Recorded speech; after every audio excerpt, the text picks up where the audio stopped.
I spent about 40 years as a professional ornithologist, and then I retired in 2014. And, you know, you work for 40 years, you get used to what you're doing. And when you retire, you have to ask yourself, well, what am I going to do now? So it looks like I did more of the same. Not exactly, but I spent a lot of time working in the Asia-Pacific region, doing ornithological work in New Guinea and in Indonesia and India, Sri Lanka, that part of the world. Fantastic to be able to spend time in those wonderful countries. But when I retired, I made a declaration to the world in general. I don't know, maybe my wife is listening, probably. I said, I did a lot of travel. I did work in 34 different countries. Now I'm going to just focus on natural history in the United States and Canada. That's big enough piece of territory to keep me busy as a retired ornithologist. And what I decided to do is travel to places I hadn't been, see beautiful green spaces I hadn't seen before, maybe write a book about it, a popular book that would give me an excuse to spend time with lovely people like yourselves. And I bless you all for coming out tonight, in spite of the threatening weather. And I created a little bit of a cycle where I do a trip, I write a book, I travel around and give talks to Audubon societies and sell a few books and have fun. And this is one of those trips I'm going to talk about tonight. This is the second. I did an initial trip in 2015 and 2016 that focused on wood warblers, and it was actually a knockoff of a book written by Edwin Wade Teal back in 1951 that won the Pulitzer Prize. His book won the Pulitzer Prize, mine sadly did not. But many are called, few are chosen, as we say. And that focus, the wonder of that work that I did was that Teal had this brilliant idea of spending 100 days in spring. And you do that by starting in the deep south and very slowly moving northward. Either he went up the Appalachians, I went up the Mississippi, and moving at the speed of spring. And you get to see these wonderful spring experiences from southern Louisiana and East Texas all the way up into northernmost Ontario. Today, this is a little bit more complicated. I did the warblers. I said, well, what's the second most interesting bird group to birders in North America? And I think most people would agree it's the shorebirds. I know when I grew up in the 50s and 60s, it was warblers and shorebirds. Those were the number one and number two by far. And so I said, well, what the heck, I'll give it a shot with shorebirds. And I decided that let's make it a little bit exotic. What would be the focus of my trip and of the shorebirds? And I chose the Hudsonian Godwit as my focus. It's how many of you guys can raise your hand if you've spent some quality time with the Hudsonian Godwit? Okay, 2, 3. Raise them high. Raise them high. Okay. I know some of you saw marble godwits today, and that's another wonderful bird. And we'll see some marble godwits tonight in this talk. So the Hudsonian Godwit's a rare bird, and it's what I call a super migrator. It travels in these great leaps. And that's one of the reasons it's to us as birders, as local birders, it's rare, because it unlike a semi-palmated sandpiper or a piping plover or some of the smaller peeps, it doesn't do these little jumps when it's migrating. It does these big leaps. So it leaps over lots of the United States, and birds touch down when they get hit by bad weather, like we're going to have tonight. That might knock down some Hudsonian Godwits. It's a little bit early for them coming north. And actually in the spring, the Hudsonian Godwits they really love coming up right through the heart of the Mississippi. So they're really going to be traveling this spring a little bit west of here. So this will give you an idea. Let's see if I can figure the pointer here. The birds in the spring, they arrive, they cross the Gulf of Mexico. They're coming from southern South America. They winter down all the way at the bottom of the southern continent of South America. Come across the Gulf of Mexico and come up on the west side of the Mississippi and head to their 3 breeding habitats in western Alaska, northern and northwest territories, and also on the western side of Hudson Bay. In the autumn, they migrate east. Even the ones here in western Alaska tend to migrate east all the way across Canada, head out when they get to New England, and many of them head out right out across the Atlantic, flying all the way nonstop down to northern South America, where they take a break before they head all the way down to southern South America. So they do a bit of a circuit, and a lot of that has to do with the winds, because of course these birds that are traveling long distances very intelligently have to use those winds to get where they want to go. Here's a male Hudsonian Godwit. It's a big, handsome bird. If you haven't seen one, you're going to want to see one. I can remember seeing my first one in 1970, and knocked my socks off. This gives you an idea of some of the places I visited during 7 different field trips in search of Godwits. As I said, and remember I said, now that I'm retired, I'm not going to Argentina, I'm not going to Chile, so we're not going to go there tonight. We're going to focus on our backyard, United States, Canada, of course, including Alaska as well. This gives you a little slightly more complicated view. This is the end papers for my new book that shows the different trips I took. It just shows you that I went a lot of places.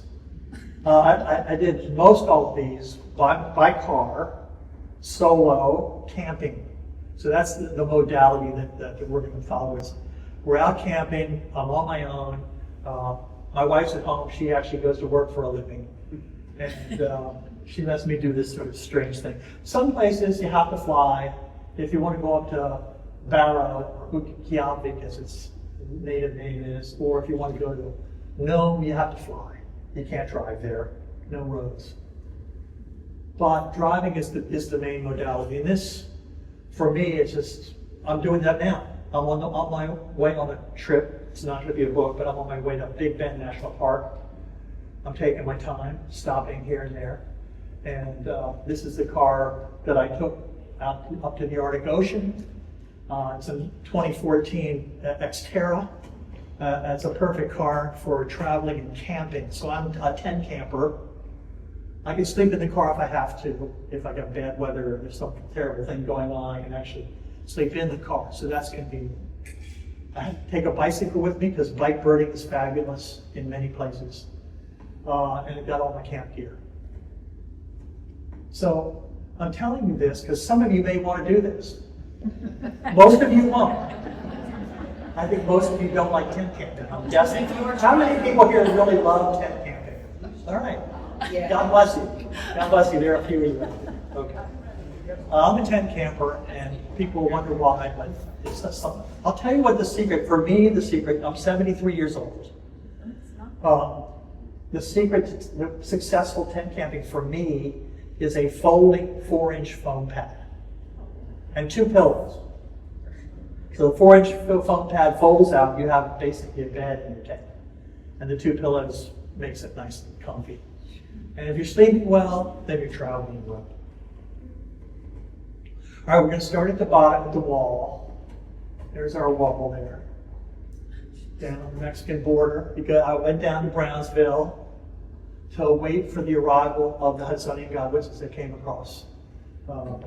Here's Boca Chica Beach, which our friend Elon Musk has his launch site, where he likes to blow up spaceships from time to time into the lands there, which are actually wonderful shorebird habitat. Where if you go down to the Mexican-U.S. border right on the Gulf of Mexico, that's Boca Chica, and that is where Elon Musk has SpaceX has its main launch site.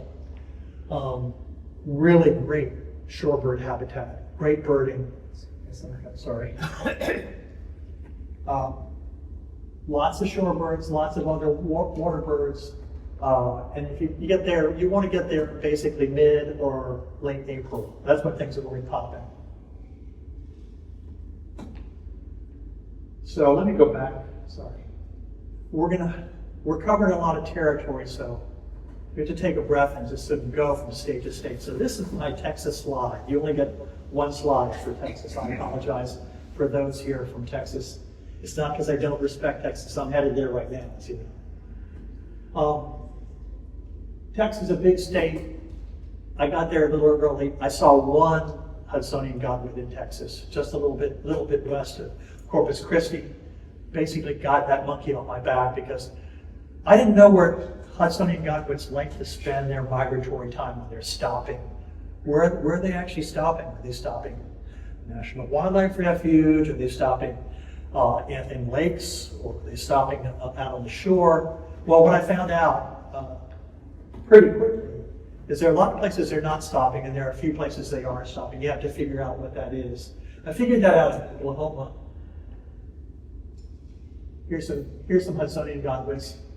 If you see behind them is a stubble field, wet stubble field, flooded fields, flooded agricultural fields in the heartland of the U.S. is where Hudsonian Godwits spend their quality time to feed when they're headed north in the spring. So if you want to look for them, in fact, what you actually look for is a flooded field that has lots of Franklin's gulls, because they're migrating north too to their breeding habitat.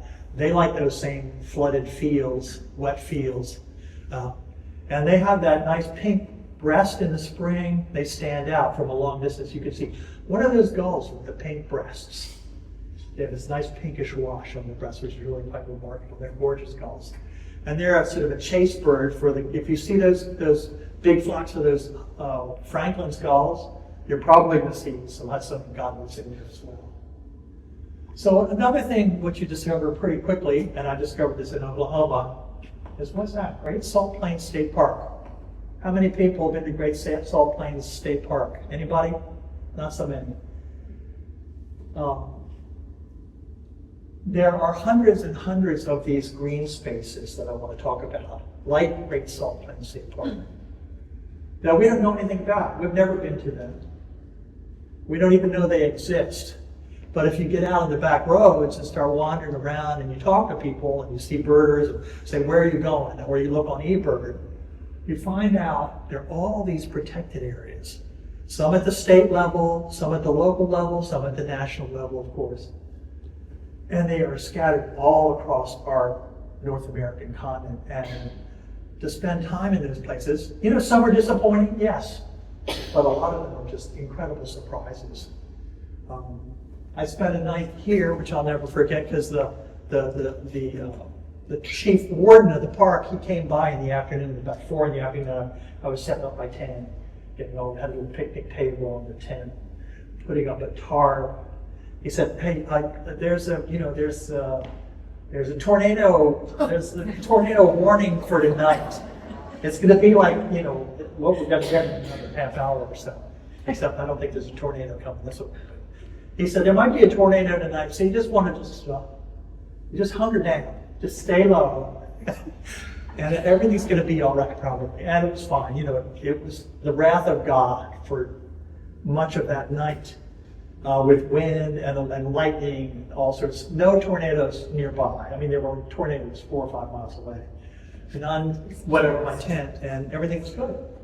I didn't get a lot of sleep that night, but it's a memory. You know, I have a memory of Great Salt Plains State Park that won't go away anytime soon. And here was the place I went, Beehler National Wildlife Refuge. That was a disappointment. No Godwits. There was too much rain that particular spring, and actually there was too much water, not enough sort of monkey. You know, this sort of edge habitat that shorebirds really like. Yeah, there were snowy plovers there. That's fun. Big flock of black terns. Look at that. I've never seen a bigger flock of black terns myself. And yeah, Kansas had, every state I went to that spring, I saw Hudsonian Godwits. And most of the time, you found them perched in those wet fields. So it's good to figure it out. Now you know. Wet fields, Hudsonian Godwits. Here we are in Nebraska. More Godwits in these wet fields. Eastern Nebraska, that rainwater basin of eastern Nebraska is gorgeous. Lots of habitat. You know, it's agriculture country, big time. 99% of it is agriculture. But that 1% is enough, you know, for the Godwits and for me to get out there and spend time. Little campground. Here I am with I'm camped in the back here, this little tiny beaver crossing, Nebraska. This is a buddy I made here. This is his home on wheels. He has a truck and he's got a towed home on wheels behind the truck. He also has a bicycle that's solar powered here that he's designed here. Of course, he's got solar on his truck as well. I'm not quite sure how he manages this plus the pickup truck, but maybe that belongs to somebody else. I don't know. But he just moves around the country. He's allowed to spend a week here. It's a free campground. That's another thing we could discover. You think, oh, campground, that's $20 a night, right? No. There are lots and lots of campgrounds out there in the backwoods that are free. They may not provide a lot of services, but you're out there and you can, take care of yourself. Spring, April, mid-April in northeastern Nebraska. What are you going to hope to see? That's a buff-breasted sandpiper. Raise your hand if you've seen a buff-breasted sandpiper. Okay, some of you have. This is another one of the, if you're out looking for Godwits, you're going to want to try to see a buff-breasted sandpiper too. That's another one of those rare shorebirds. The Godwits like the stubble fields that are flooded. The Godwit and the buffies, they like short grass, prairie short grass, something like you might find up on the sandpiper. These are just two Baltimore Oriole males having a little battle. I photographed that right back here where my little tent is camped next to the little pond. They're having a little fight over, I think, mating territory or something like that. Okay, we're now in South Dakota, moving quickly. Hudsonian Godwit, Baird sandpiper, Wilson's snipe. I came upon, these don't count as my shorebirds. I'm looking just at skull passage shorebirds, the sandpipers, but I came upon a flock of 256 spring plumaged American golden plovers in the field, not far from a little town in South Dakota, not far from where Laura Ingalls Wilder spent part of her married life. I forget the name of the town right now, but if anyone here from South Dakota, remember where she lived when she was married. Anyway, these birds they're like minted in gold, black and gold and white. They're some of the most gorgeous of the plovers. Most of us see these in migration when they're in non-breeding plumage, it's still exciting to see them, but to see the birds in their proper golden plumage and to see a flock of 250. Again, special experience. Just north of South Dakota is North Dakota. How many people have birded North Dakota? Raise your hand. Okay, a few of you.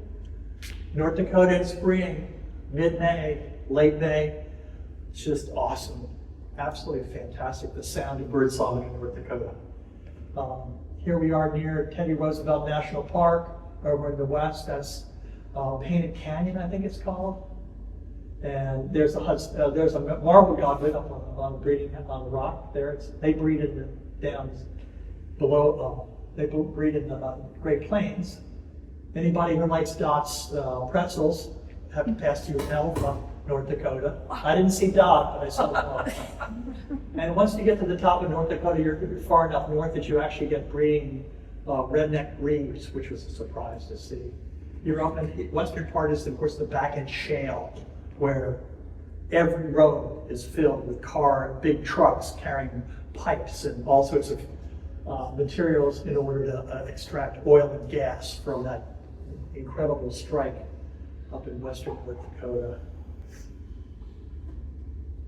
Okay, we're going up to the 51st state now. This is actually Saskatchewan, which counts as its own state. It's actually pretty big. A lot of Saskatchewan looks like this, plainer and agricultural. The Godwits are there, and also you get big flocks of redneck phalaropes. They used to be called northern phalaropes when I was a kid. And of course the lovely and difficult to identify bears, sandpiper.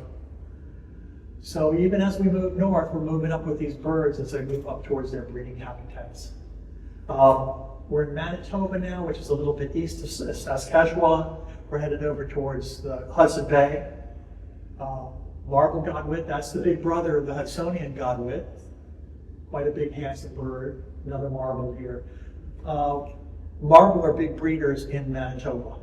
Again, another big state. Someone's backyard here near Lake Manitoba had a flock of about 50 adult male ruddy turnstones on the mowed back lawn. I couldn't get a picture of them all, but there are about 10 of them in that photo there. So once you get up to Canada, great birding country. Manitoba is great birding.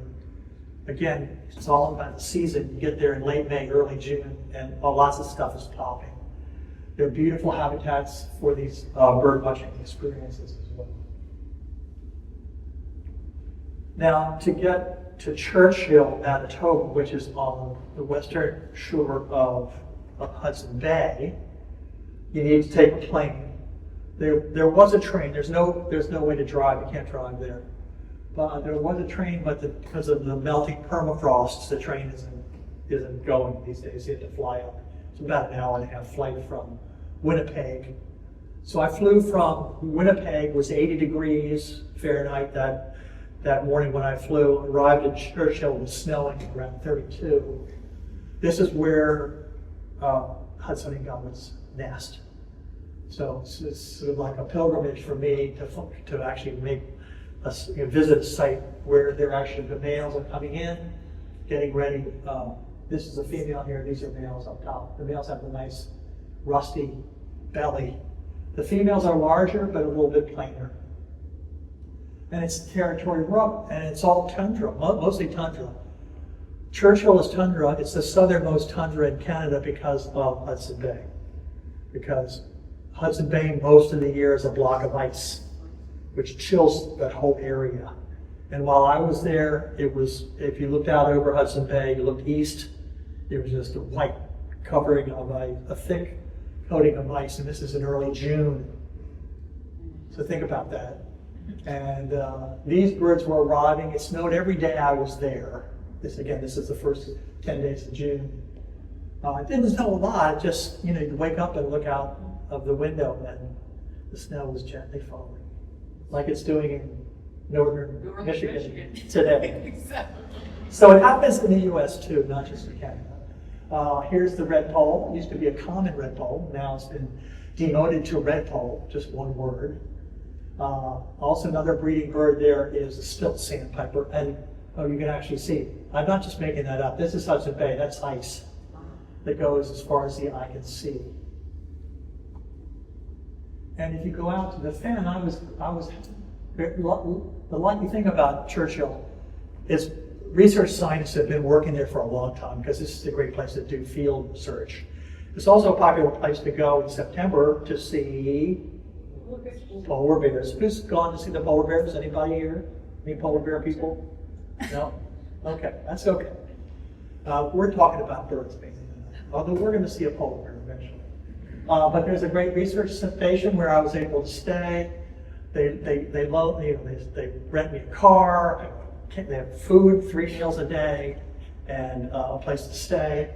And they let me go down to the fen, which is this bog lake. It looks like tundra, but it's actually a fen that's surrounded by white spruce. And this is where the Hudsonian Godwits nest, at least near the study center. And so I was chasing them. I found that if you look down at this baby, this male, it's got a color band and an aluminum U.S. Fish and Wildlife Service tag. This is a bird that had been banded 10 years early by Nathan Center, who's the world expert in Hudsonian Godwits. And so I was able to send Nathan a picture of this bird and say, hey, look what I photographed. One of your babies. It's a bird anywhere from 10 to 15 or 10 to 20 years old. These birds live a long time. At least if you get to adulthood, I should say, they live a long time. There's a male up in a white spruce. Here's a male doing a display flight over the fen. I'm just looking down the fantastic micro vegetation of these, tundra-like habitats. Here's a least sandpiper doing a display on the little hummock in the fen. So we're going to bump back to Alberta. That's a little bit west of Saskatchewan. And Alberta, again, a lot like Saskatchewan, it's the Great Plains, the northern part of the Great Plains. Very planar, lots of open habitat, also lots of tar sands, and lots of plains, so you get things like upland sandpipers and western willets, and also ferruginous hawks, and lots of lonely roads where you're the only car headed north. And this is in June. We're now in northwestern Alberta, in Whitehurst. You see the first white spruces of the Northwest. I did this side trip to Churchill that I took you to. Now we're back west. We're headed up towards Alaska and the Arctic Ocean. And I'm getting a first taste of that boreal forest that you get once you pass through the Great Plains. And once you go from Alberta, you're headed north and west. You end up in northern British Columbia, which is just chock-a-block full of wildlife, especially big game. You go through a number of protected areas, provincial parks that have woodland bison. There's some mamas and a little baby gambling. This is Muncho Lake that was just unfreezing. Beautiful male and female Barrow's goldeneye, a bird you see every day. Doll sheep on the roadside. Swainson's hawks nesting up there. Lots and lots of porcupines coming out for spring. And just fantastic scenery. Northern British Columbia and Alaska Highway as you head north and west. Stunning place to be. Absolutely gorgeous. There's a cross fox. That's just a young red fox. It's in a pelage morph. That's not black and it's not red. It's the crisscross. We call it a cross fox. And scenery. And there's the road. You're just taking the road and you just drive through these one mountain range after another. So, you can actually, if you have your iPhone or your cell phone, you can put in, if you have that GPS, you can put in some destination. Like you put in Tuktoyaktuk. That's on the Arctic Ocean in northern Canada, up in northwest. 76 hours. Doesn't sound that bad. It shows it's almost a straight line. We're going to go there too. But, before you had that, you think, can you even go there? How do you get there? But with your iPhone, it makes it seem so doable. You just follow or you just follow, if the iPhone says turn left, you turn left. Most of these roads, there isn't any left or right. It's actually just sort of straight. At the left at the polar bear. Yeah, there you go. Anyway, if you keep going north and west, you leave British Columbia and you enter Yukon, another province in Canada, also filled with wildlife. Here's a reindeer, or whatever we call it, a caribou here, I guess, right on the side of the road. More mountain ranges, more white spruce, lots of white spruce forest, lots and lots, hundreds of millions of acres, lots of black bears, lots of tundra swans, what do you call it? Not whooper swans. What's the non-tundra swan? Trumpeter swan here, and of course moose. And again, scenery. It's just absolutely spectacular. Every day was like this. I didn't have a rainy day. It was crazy. So I drove to I'm blanking, sorry. I drove to, what's the capital of Alaska? Anchorage. I didn't drive to the capital. I did drive to the capital, but I ended up in Anchorage, which looks like the capital. It's just the biggest city.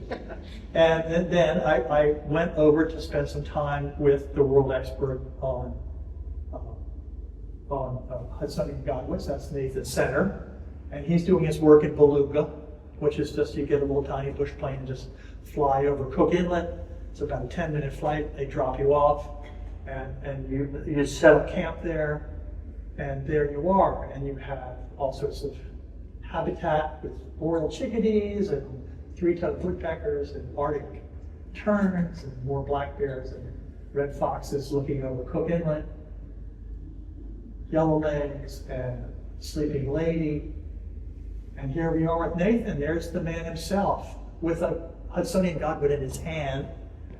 He's just netted that using a mist net. He did it because he found a nest, and then he just walked up and laid the mist net on top of the nest on the ground, and the bird just popped up into the net. That's an easy way to use a mist net. And of course, they did all sorts of measurements and this and that, took some blood here, and this is the habitat, the nesting habitat, just like in Churchill, nesting in these fen-like habitats surrounded by white spruce. Here's one of the 4 eggs of a Hudsonian Godwit. There is a female Hudsonian Godwit sitting on the nest. Can you see her? Probably not. There's the eye. The beak is pointed that way. Very difficult to find the nest of a Hudsonian Godwit. It takes 24 human hours of effort to find one nest. So they spend a lot of time walking out in these open habitats that are very boggy. Look, he's wearing knee hip waders because it's very, very wet. It's a big job, but someone's got to do it, and he's the one who's doing it. Just to give you an idea, one of my favorite birds, Arctic tern. How many people bird in Alaska? Any Alaska birders? A few, one. Great birding. You want to be there in June or July. This, a rare bird. You're seeing a tern in South Carolina. Not easy. They nest in downtown Anchorage. They're common nesters in downtown, within the city. So, Alaska's a special place. Definitely worth going to bird watching there, especially in season. So I got to Anchorage, left my car at the Nissan dealership to make sure it would run for another few thousand miles, and flew up to Nome, place where you see another one of the Godwits. That's the bar-tailed Godwit. I'm not going to ask how many people, well, what the heck? How many people have seen bar-tailed Godwit? Wow. You had one here. That's not a common bird here. You had one here. Anyway, to see a breeding bar-tailed Godwit in breeding habitat, you probably want to go to Nome, Alaska. That's probably the best place to see it, or Siberia if you happen to be when you spend time in Russia. They hang out with long-tailed Jaegers, which are fabulous creatures, one of the most beautiful birds to fly. Pacific golden plover, as distinct from American golden plovers. They nest down in the lowland tundra. Here's a western sandpiper on Greek territory in the tundra. So Nome is mostly tundra, lowland and upland tundra, and it's a place you go to see things like gyrfalcons on the nest, the occasional Canadian lynx, blue throats, which is actually an Asian species that just sneaks across into North America occasionally. What are these crazy things? Muskox have been reintroduced to Nome area, so you get to see them out on the tundra. And here, something that looks like a whimbrel, like the bowbank would have many of, maybe if you're lucky, but actually it's a bristleback curlew. Looks like the sister to the whimbrel. It's the rarest of our shore birds that only nests in a few hilltops in the tundra of western Alaska, and then winters down into the central, winters down to the South Pacific, I should say, all across the South Pacific. And very, very difficult bird to see. And being out in the tundra, I spent hours and hours and hours just walking out in the tundra.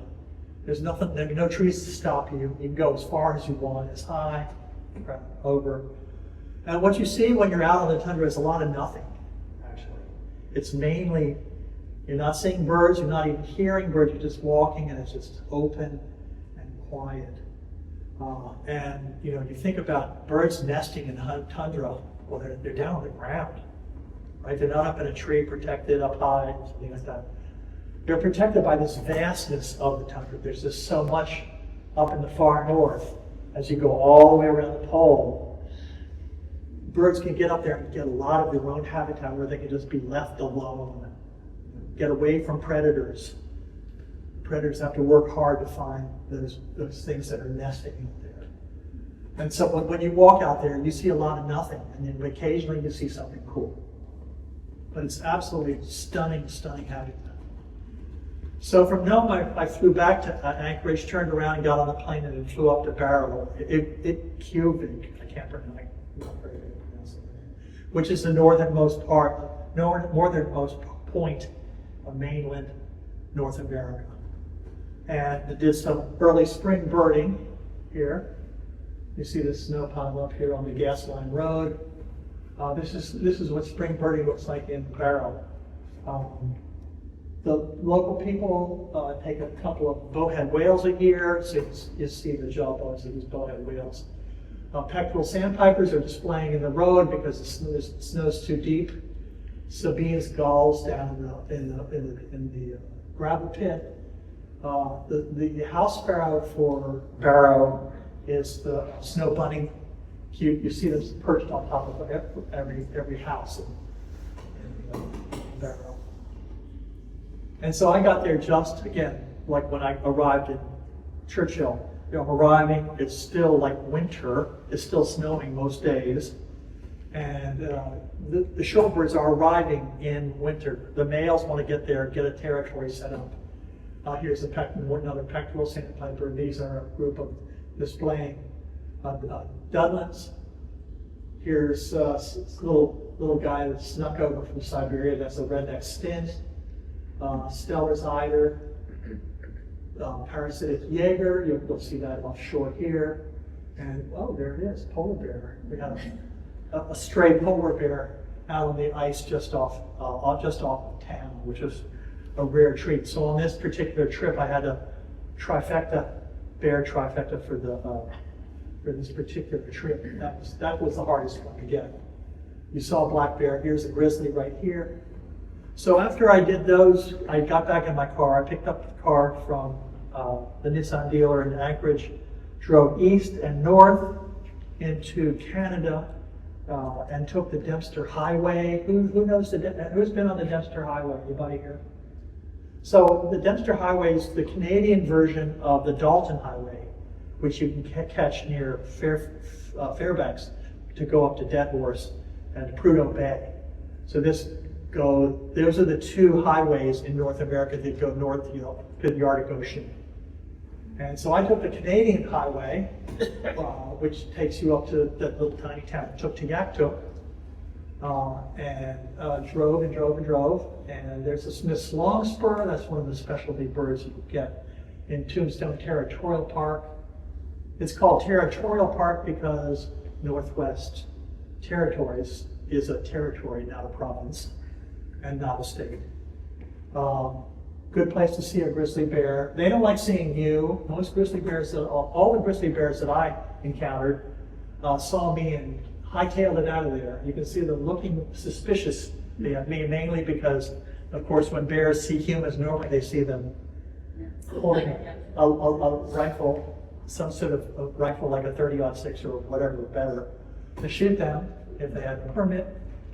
And so they, I didn't have to worry about bears so much. There's a little pika.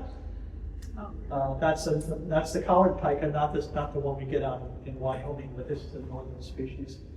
I live in the good life out there, no doubt. As long as I can have a picnic table, and again, roadside camping, and I live in the life. Here's the Arctic Circle. Has a nice little kiosk that tells you that you've crossed the Arctic Circle, just in case you weren't sure.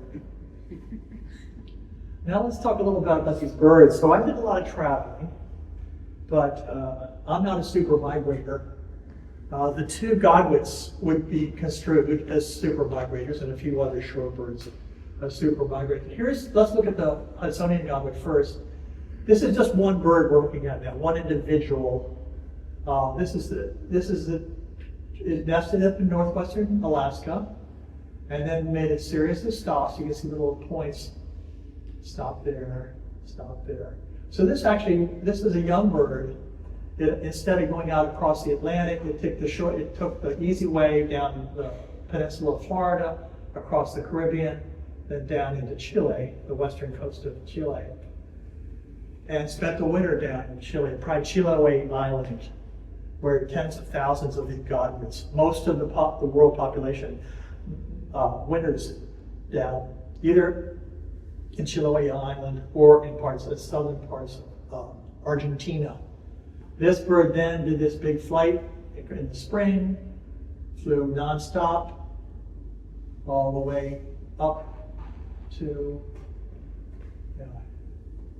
I guess it stopped in, looks like Oklahoma.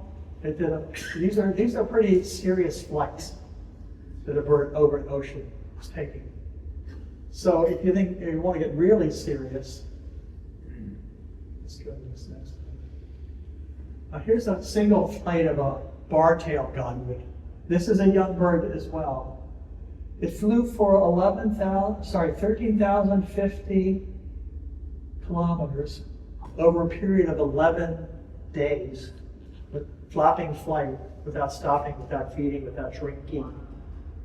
It flew for 11 days. It flew from a place where it was born to a place, of course, it had never been. How did it know how to do that? How did it do that? It wasn't flying with its parents. The adult godwits depart. They leave the young actually on the breeding habitat. They go fatten up for about a month in the YK Delta, the Yukon-Kuskokwim Delta, before they fly south on their own. And they let the young make it their way without any help, apparently, from the adults. Which, if someone has an idea of how they do that, raise your hand at the end of the talk. You can explain it to me. Anyway, this is a bird. This is the world champion migrator, super migrator. So traditionally, Arctic tern. So I showed you a picture of that beautiful Arctic tern. It's thought of as the greatest migrator because it travels in a year the most distance over the Earth, and it does that, and it is fantastic. So I don't want to take anything away from the Arctic tern, but Arctic terns actually spend a lot of time floating on the water, which makes their migrations down. So they go from the far north down into the subarctic, and then they move back east-west, north of the Antarctica. But they're actually moving around, and they're actually landing on the water. They're sleeping on the water. So they aren't doing this kind of flapping flight, which is a whole different kettle of fish. So and here it gives you an idea. They have a big circular route. This is, again, the bar-tailed godwit, the one that nests in Alaska. And actually, there are two populations. There's one in Siberia, and there's one in Alaska. And in the fall, they do this big flight down either to New Zealand. Many of them also go to down to Tasmania, some of them in southern Australia. The Siberian ones end up down here in Western Australia. But they do these ones in Alaska do a circular flight. Again, because of the winds, they're able to use those winds. But again, it's still a fantastic thing what they're doing. So it begs a lot of questions. It will be a whole other talk for me to actually explain this. So you're going to have to read this, speed read this, and maybe we can ask some questions about it. I'm going to highlight one or two things. These birds have an internal clock that they use, and they check that against a whole bunch of solar and celestial cues that they gather from the Earth. These are birds with brains the size of like 2 peanuts, and they're essentially supercomputers. Of course, we now have iPhone has shown us that a supercomputer can be pretty small. But the key to trying to understand these birds is two things. One is their clock, and two is they have a GPS. And of course, the GPS and the clock are often tied together because time is an important part of that. How they have a GPS is not entirely clear, but they're able to tell where they are on the Earth. And of course, The north-south part is relatively straightforward because of the poles and because of the magnetism of the Earth. These birds have a magnetic sense.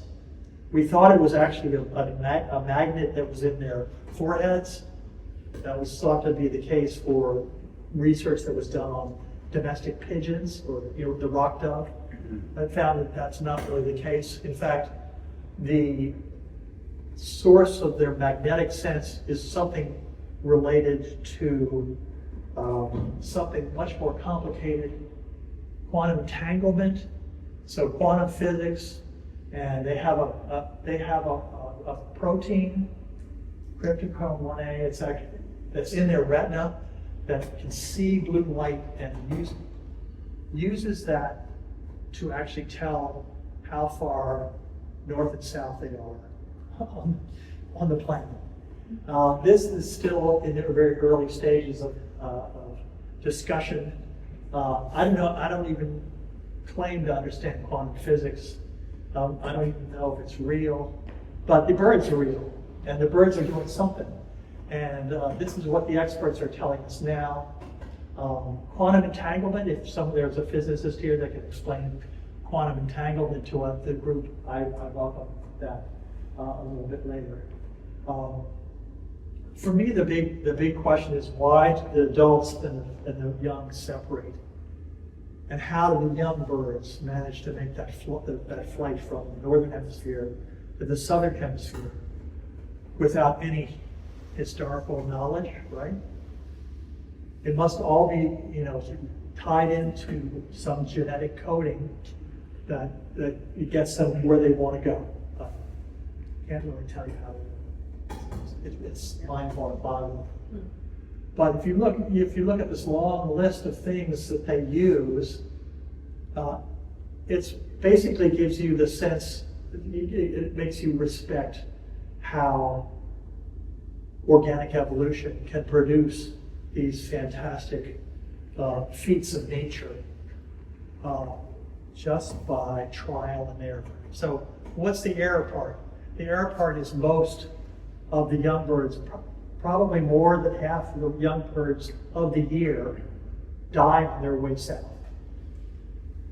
It might be 2/3. We don't know exactly. We don't have a number yet because it's a difficult process, but that's how natural selection works. Some birds survive, some birds don't. The adults, the birds that are more than a year old, those birds generally live somewhere between 7 and 25 years. So once they sort of crack the code on these impossible flights, something is working for them. They're very successful. And so what are they doing? Why are they doing this? Why do you want to migrate all the way across from north-south across the Pacific Ocean?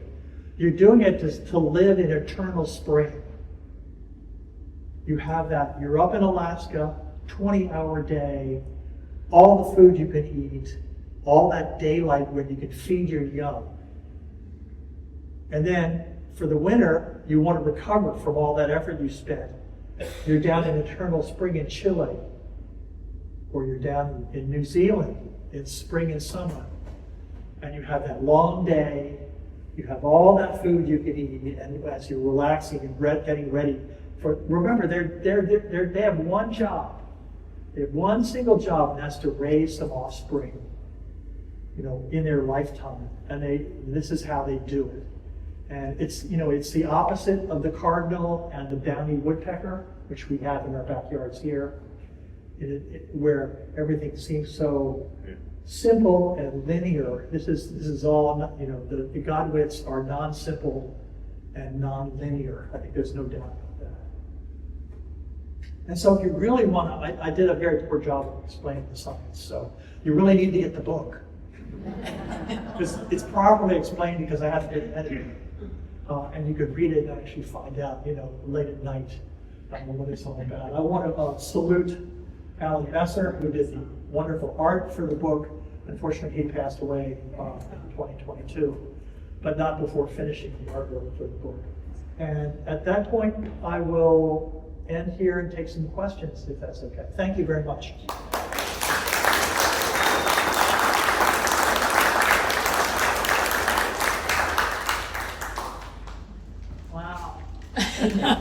Can we put the lights up a little bit? Or? Yeah. I have to admit, I'm very glad you took a camera with you on your excursion because we got a great exposure here. That's terrific. Get out on the road and go see these places. Yeah. You can drive to the Arctic Ocean 76 hours. It's only 7 days.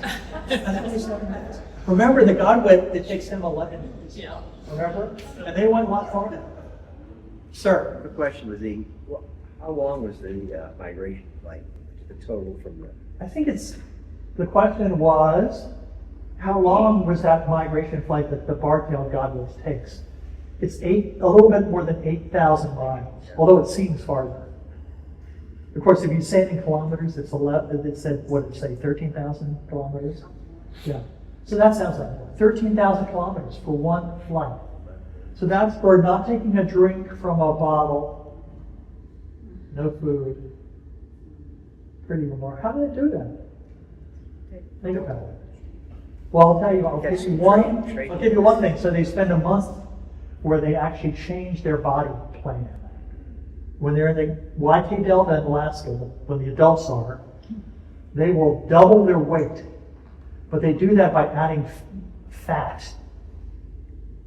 And but at the time, when they're adding the fat, they're actually getting rid of they're reducing their liver, they're reducing all their all their internal organs all get shriveled up. All their sex organs, they all get tiny. So everything else, the only thing that gets big is this fat load. And they can use the fat, they burn the fat, and the fat actually generates water. So that's how they get their water, from burning up actually using the fat. I'm not a chemist. Yeah, we could, yeah, whatever. Okay, another question, in the back, ma'am. Do they migrate in flocks or are they more individual? They migrate in flocks.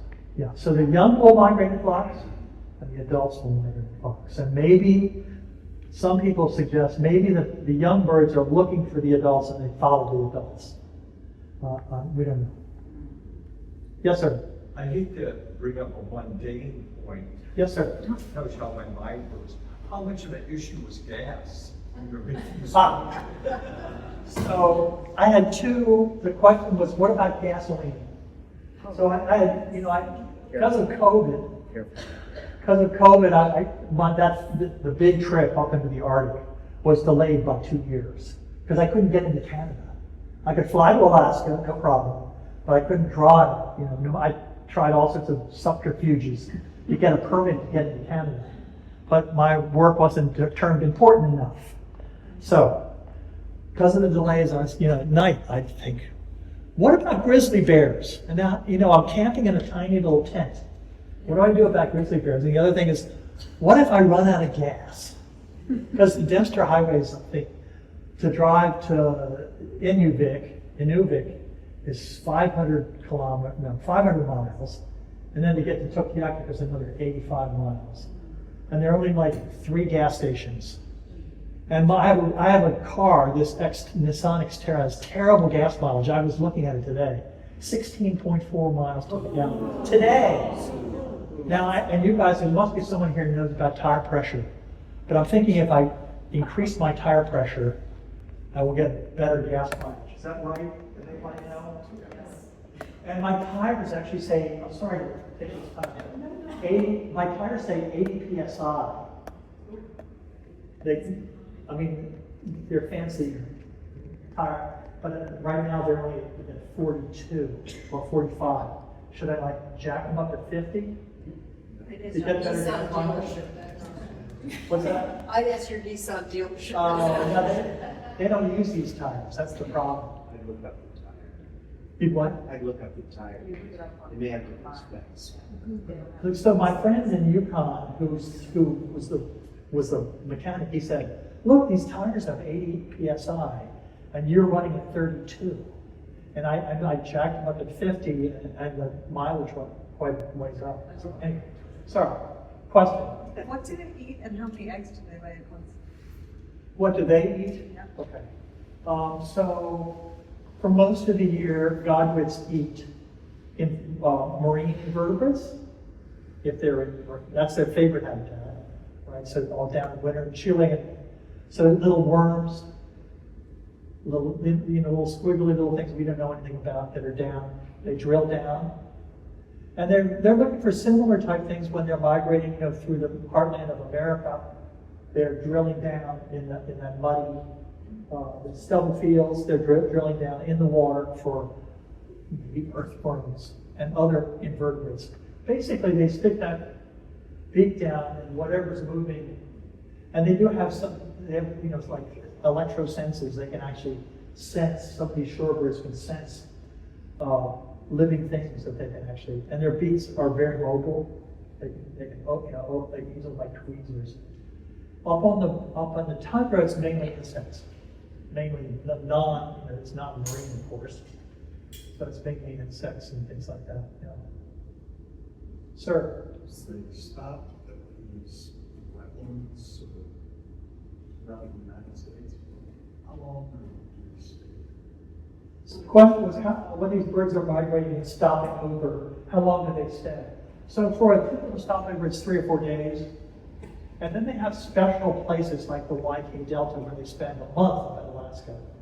And they have a few of those. There's one in the saline lakes of Saskatchewan, James Bay, the bottom of Hudson Bay. In September, they spend about a month there. There are a number of hot spots, and also in South America, in the Amazon and in the Pantanal, not the Pantanal, sorry, I forget what it's called, west of the Pantanal. Well, anyway, in Argentina. So there are a few places where they might spend 2 or 3 weeks, or even longer. And again, the fat milk. A last question? 1, 2, 3. That one right here. Yes. I'm curious to know the percentage of species which the adult will leave before the young, and the young are all on their own. So the question was, what percentage of bird species leave their young to fend for themselves? Well, you're asking for the shorebirds, right? Yes. I don't know. I'm guessing it may be most of them. I know the loons do that.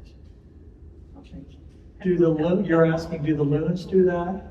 Again, I don't work on loons, so I'm not quite sure. I don't know. But I think one of the take-home points is there are a lot of mysteries out there. We often pat ourselves on the back and think, oh, we already know everything. But of course, we're pretty sure, most of us are pretty sure that's not true. Exactly. Thank you very much. Thank you.